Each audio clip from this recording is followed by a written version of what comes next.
Ok, bienvenue pour les achats manga du mois de janvier 2022 2022.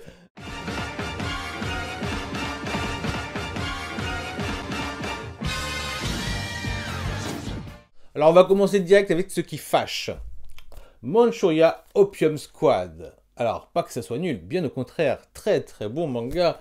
Le seul souci, c'est que la première fois que je l'ai acheté, parce que celui-là c'est la deuxième fois que je l'achète, la première fois que je l'ai acheté, tout simplement la page commençait à partir de la page 50. Donc je suis allé le ramener là où je l'ai acheté, donc dans l'espace culture de Leclerc, de la ville d'à côté.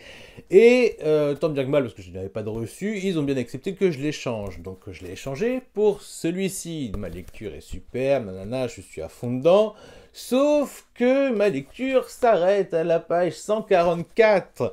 Donc vous imaginez bien que bon, il était un petit peu délicat que je retourne à l'espace culture de Leclerc de la ville d'à côté, que je réexplique que je n'avais pas de ticket et que j'avais déjà échangé une fois et qu'il fallait que je rééchange pour avoir un nouveau tome qui serait peut-être également avec un gros défaut. Donc ce que je vais faire, c'est la technique Amazon. Voilà. Pour ceux qui comprennent. Par curiosité, voilà, j'avais entendu par-ci par-là que c'était un très bon shonen. J'étais curieux, je l'ai abîmé en 2 secondes. J'étais curieux. D'ailleurs, on va soulever quelque chose. Franchement, là, vous avez un petit manga, tout pépère, donc Battle Game in 5 seconds. Vous voyez, là, j'ai déjà pratiquement un peu abîmé le machin. Je sais pas si vous avez remarqué, dans les éditions Cornelius ou l'édition la dernière là, de Lone Wolf and Cub, ce qu'ils ont fait, c'est qu'il y a une espèce de rabat, en fait. Ce qui fait que, en fait, c'est plié,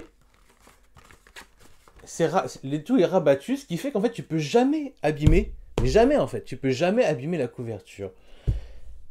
Franchement, mais c'est génial. Pourquoi ils ne font pas tout ça? Alors vous me direz, il y a peut-être un coût supplémentaire, mais moi je suis en train de me dire qu'en fait tu peux prendre un papier de moins bonne qualité, encore plus fin, et à partir du moment où ton rabat il est plié, ta couverture elle est super solide en vérité. Enfin bon, c'est un détail. On va rester sur Battle Game in 5 secondes. En soi, c'est pas mauvais, j'ai bien aimé ma lecture, seulement ça correspond trop en fait à le goût d'une époque. Voilà, le goût d'une époque qui est pas trop la mienne. Autant moi j'adore Gantz, autant tout ce qui est espèce de Battle Royale à la Darwin Game, à la, je suppose que c'est la même chose, je ne me rappelle plus, King's Game, enfin tous les trucs de game. En fait, ça me saoule. Et en fait, il est pas mal. On sent que le mec, il est inspiré. Il le dit d'ailleurs dans dans un petit mot. Il le dit qu'il est inspiré par Togashi, genre Hunter x Hunter. Et on voit pourquoi. Parce que voilà, il y a de la réflexion dans les combats et tout ça. Le seul problème, c'est ça pour moi. C'est les graphismes, les caractères design des personnages. Qui ne, voilà, ça m'énerve de voir des gamins dans telle situation. Voilà, c'est tout. Sinon, c'est très sympa. Je ne pense pas, honnêtement, que je lirai la suite. Peut-être que j'en achèterai 2 autres, enfin, faire 3 tomes. Ce sera plus facile à revendre qu'un seul tome. Voilà. Mais sinon, c'est sympa, hein. Franchement, regarde. Je me suis également acheté Ban, le bouseux, le tome 2. Alors, autant au début, sur les premières pages, j'étais mitigé sur le premier tome, autant au fur et à mesure du récit, j'ai adoré. Et donc, bah voilà, je vais découvrir le tome 2, je ne l'ai pas encore lu, j'ai hâte. Je l'ai lu ou je ne l'ai pas encore lu? Attends, j'ai un doute. Si, je l'ai lu. Si, je l'ai lu, si, je l'ai lu. J'ai adoré, voilà, j'ai adoré. Ça me rappelle fortement, alors je répète, je radote forcément, mais ça me rappelle beaucoup Né pour cogner de Shinichi Sakamoto, donc l'auteur de Ascension et de Innocente. Voilà, franchement, il y a un style très similaire des premières œuvres, donc très prometteur. S'il arrive à faire aussi bien que Shinichi Sakamoto à l'avenir, c'est gage de qualité. Je me suis également procuré La déchéance d'un homme, le tome 3 de Junji Ito. Je ne veux pas pouvoir vous en dire plus, j'ai pas encore lu le tome 2. Je n'ai lu que le tome 1 que j'ai bien évidemment adoré, sinon j'aurais pas continué l'achat du tome 2 et du tome 3. Donc je vais pouvoir me faire voilà, l'intégrale en un coup, j'ai hâte. C'était vraiment une très bonne série qui débutait bien. Oui, bon, franchement, le seul reproche, c'est le format. Hein, on a tout en grand format, il y a celui-là qui est un petit format dans la bibliothèque, dans la mangathèque, c'est casse-couille. Je me suis également procuré donc le tome 3 de Welcome to the Ballroom. Alors autant j'en ai rien à foutre des cartes, ça me fait chier de pas avoir la signée. Parce que franchement, j'aurais bien fait chier mon petit peuple en leur disant voilà j'ai la signée, vous la revends 15 000 euros. Non mais franchement, Welcome to the Ballroom, mais c'est à conseiller, c'est génial. Franchement, c'est sur de la danse de salon, graphiquement, mais c'est somptueux, franchement c'est super beau. T'as des personnages franchement hauts en couleur avec du caractère. C'est un manga plein de caractère, voilà. Franchement, je le conseille à tout le monde, tout comme Beastars, voilà. Donc je suis au tome 20. J'ai toujours le tome 18 et 19 à lire. Voilà, je me suis... faut dire que j'ai découvert Beastars, je me suis tout fait, je me suis fait quoi? Peut-être les 15-16 premiers tomes d'affilée. Après, j'ai lu voilà, le 16, le 17 tout seul. Et quand on a commencé comme ça Beastars, alors c'est pas du tout mon truc en fait d'attendre en général. Moi, je suis pour avoir une lecture bimensuelle. Je préférais mensuelle, mais bimensuelle. Je trouve ça sympa, ça donne un côté feuilleton. Mais j'avoue que pour Beastars, voilà, 3 tomes, c'est pas de refus. Donc je vais pouvoir me mettre à jour dans la série à partir de là. Qu'est-ce que je vais faire? Ah voilà, une occasion que je me suis procurée, donc c'est sur Vinted, Tokyo Tribe 2. Alors, je sais pas pourquoi, j'ai dû voir une vidéo, j'ai dû voir quelque chose qui en parlait, qui parlait de Santa Inoue, et bon, c'était un manga que je n'avais jamais acheté, que je n'ai jamais lu. Par contre, j'avais regardé l'animé lorsqu'il sortait. Je sais plus si c'était sur manga ou autre, bref, sur Game One, je sais plus du tout. Et j'avais beaucoup aimé le style très streetwear, très urban. Et quelque peu furieux aussi, il faut le dire. Et donc, voilà, j'étais très content de me trouver. Donc, c'est pas une super qualité, c'est un bon état. Voilà, donc j'ai hâte de me refaire cette petite série qui, je pense, a largement sa place dans ma mangatech. Donc, c'est en 5 tomes. Je sais pas si vous connaissez le style un petit peu. Je vous ouvre ça. Vous voyez un petit peu le... Voilà. Hein, c'est vraiment un style particulier. On n'est pas très loin de l'afro-samouraï, mais quelque chose de plus urbain. Voilà. Alors, petite découverte du mois. Beaucoup de youtubeurs en parlaient. Beaucoup de youtubeurs le comparaient même à Gannibal. Alors, je vous le dis tout de suite, je préfère Gannibal. Quoique, franchement, il y a quelques bons éléments. Je me suis procuré le tome 1 de The Killer Inside. Alors franchement, c'était très intéressant. Moi, j'avais peur de tomber sur une série, voilà, un petit peu comme ce que j'ai pu lire, Heads, c'était en 3 tomes, qui était sympa, mais en même temps, c'est pas le genre de manga que j'ai envie de garder, tu vois. Et The Killer Inside, franchement, voilà, ça ressemble plus aux thrillers modernes d'aujourd'hui, comme My Home Hero, et donc Gannibal aussi, non, comme My Home Hero et... quand sonne la tempête, voilà. On est vraiment dans ce genre de récit et que j'apprécie bien. Donc je me suis procuré le tome 1 et puis j'ai enchaîné parce que le tome 1 était quand même assez bon pour qu'il me donne envie de me procurer donc le tome 2 et le tome 3. D'ailleurs, qui ont de très belles couvertures qui sont souvent en lien avec le récit. C'est ça qui est pas mal du tout. Et bien évidemment, lorsqu'on devient accro, on ne s'arrête plus et on veut absolument lire le tome 4, le tome 5 et le tome 6. Il me reste juste le tome 7 que je lirai donc pour le mois de février. Voilà. Et ce qui fait que je me mets à jour dans la série. Actuellement aussi, vous le savez peut-être, si vous suivez un petit peu mes lectures sur Instagram, j'aime beaucoup lire mes Emblem of Roto, donc les Dragon Quest, et je me suis laissé tenter par Suikoden 3, donc la réédition. Donc je pense que c'est des doubles tomes, si je dis pas de bêtises. Voilà, donc pour goûter, je me suis pris le tome 1 de Suikoden 3, et j'ai bien aimé, voilà, on reste dans une ambiance un peu que j'aime bien, d'Heroic Fantasy, mais vraiment bien construite, hein. On voit qu'il y a quelque chose derrière, on n'est pas dans une ambiance isekai où on ne sait pas où on va. Et donc par la suite, j'ai pas pu m'empêcher de me procurer le tome 2 que je suis en cours de lecture, et le tome 3, voilà. Voilà pour ce qui est du jeu vidéo. Et... alors, je ne sais pas si vous vous rappelez, mais je me suis aussi procuré les 4 premiers tomes de Soil, de Atsushi Kaneko, pour tester. Et bien sûr, par la suite, dans mes commentaires, j'ai reconnu certains gars qui forcent beaucoup sur Atsushi Kaneko, qui m'ont dit il faut absolument que tu procures le tome 5, d'autant plus que le tome 8 est en rupture de stock, tatati tatata. Donc, j'ai fait ce qu'il fallait, je me suis procuré les tomes 5, 6, 7... je crois qu'il y a le 6, ou le 5, je sais plus, qui était déjà en rupture. Donc je suis allé directement sur le site d'Ankama, donc la maison d'édition, où tous les titres sont disponibles. Et je m'étais pas pris la tête, dès qu'on m'a dit que le 8 était en arrêt de commercialisation, non, en rupture, pardon, en rupture de stock, je me suis pris le 8, 9, 10, 11 en occasion pour 25 € je crois. Ce qui fait que voilà, je les complète, j'ai plus qu'à lire, j'ai déjà lu le tome 1 et j'ai le tome 2 en cours. Voilà, et donc je vais pouvoir bientôt me faire l'intégrale et à savoir si je garde la série ou pas. Alors là, je vais m'arrêter sur un titre où j'ai eu un véritable coup de cœur, c'est sur Le Vagabond de Tokyo. J'ai adoré le tome 1, franchement, je m'attendais pas à ça. Des fois, j'avais des avis, franchement, autant il y en a que certains qui étaient très bons comme avis, et d'autres qui étaient du genre, oui, c'est toujours la même chose, donc je ne savais pas sur quel pied danser, j'hésitais. Et la lecture de tome 1 ne m'avait pas préparé à ça, c'est tout à fait le genre de lecture que j'adore.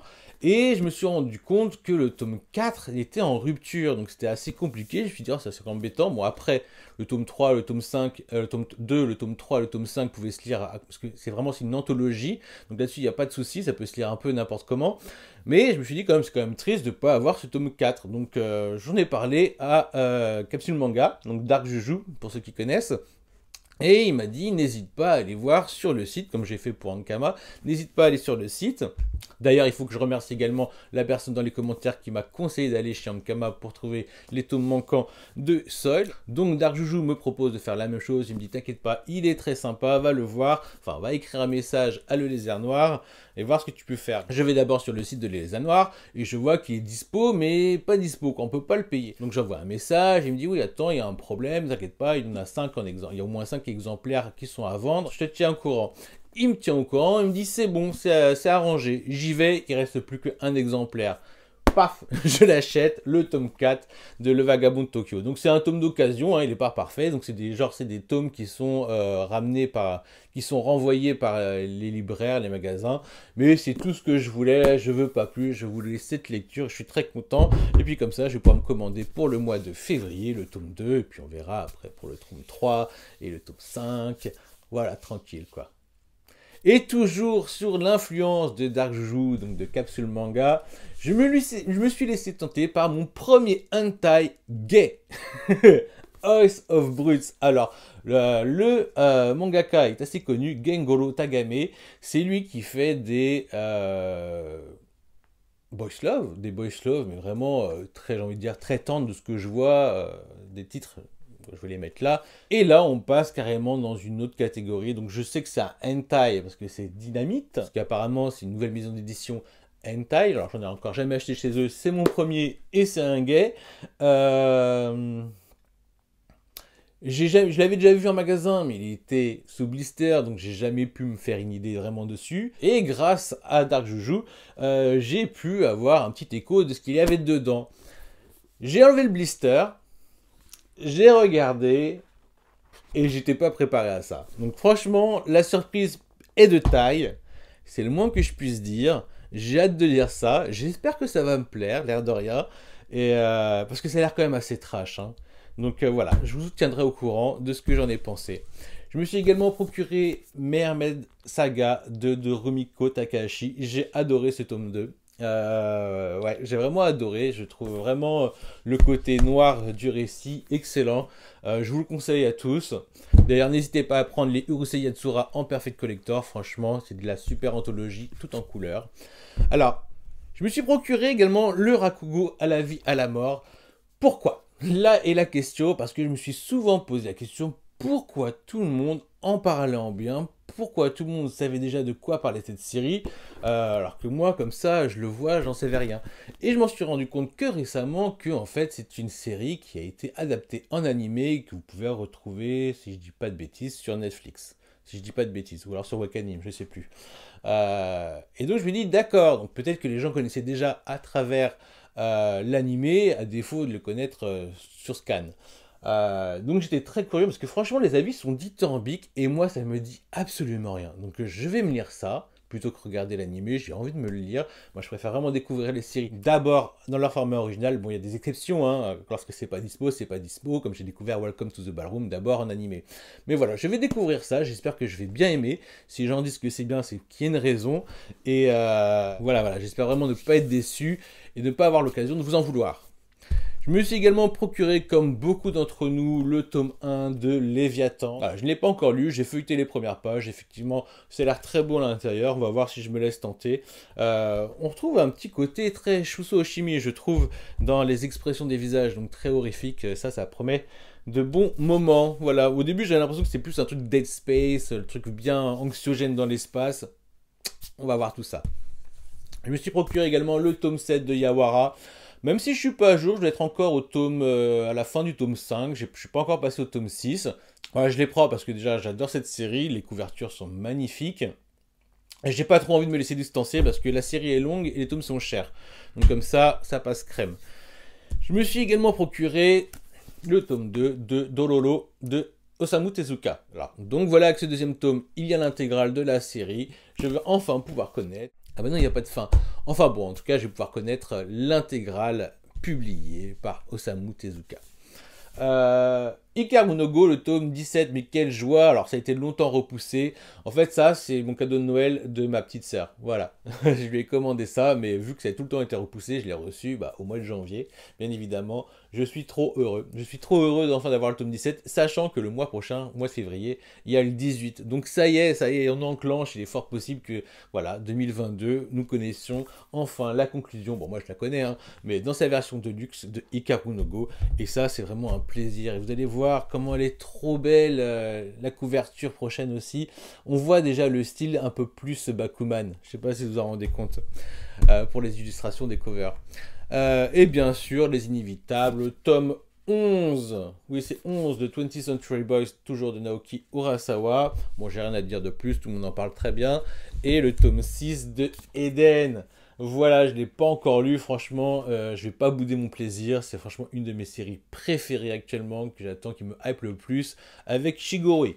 Voilà pour mes achats du mois de janvier 2022. J'espère que mes achats vous ont plu. Bien évidemment, je ne vous parle pas de mes achats numériques, mais en tout cas, vous voyez mes lectures quotidiennement sur mon Instagram. Donc n'hésitez pas à venir jeter un petit coup d'œil si vous en avez envie. Que dire de plus? Ah bah je vois que les épisodes de Rétro Shonen passent bien. Franchement, je ne m'attendais pas à avoir près de 1K à chaque vidéo.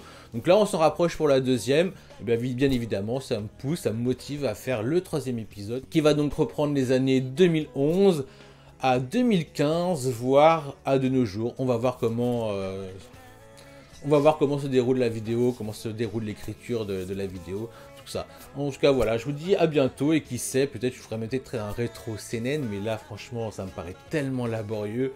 On va voir, en tout cas, on va essayer de faire des vidéos qui me plaisent et qui vous plaisent, c'est tout l'intérêt. Sur ce, je vous dis à bientôt, prenez soin de vous, ciao!